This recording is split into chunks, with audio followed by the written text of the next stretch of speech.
The biggest consideration when it comes to choosing a mouth call is finding a mouth call that fits well in your mouth and also has a reed style and reed cut that will accommodate the roof of your mouth and how you're actually sending air across those reeds.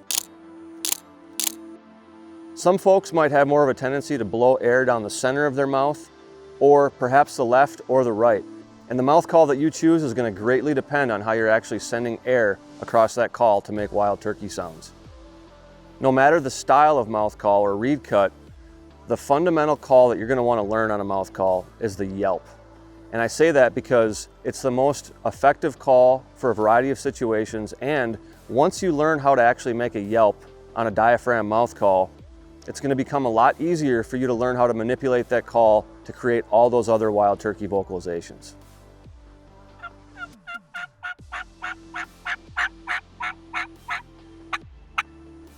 To create the yelp on a mouth call, there's going to be two stages to it. The first is the high-pitched front end, and the second is the raspy back end.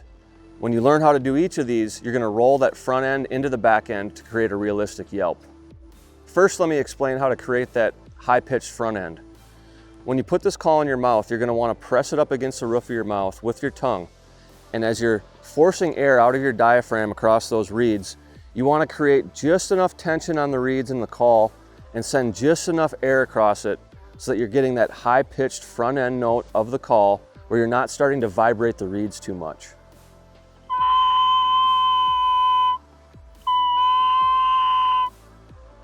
The second stage of the call is actually getting those reeds and that cut to start vibrating to give you that rasp that you want to finish out the back end of the yelp.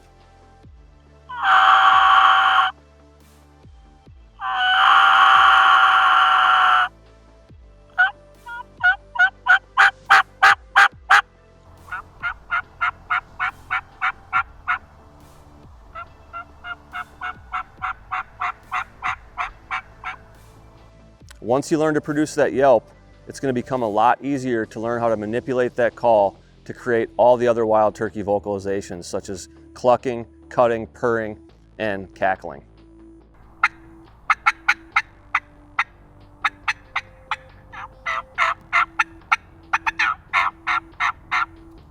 And the best part about running a mouth call is that it's hands-free, so you can keep your hands on your bow or your gun.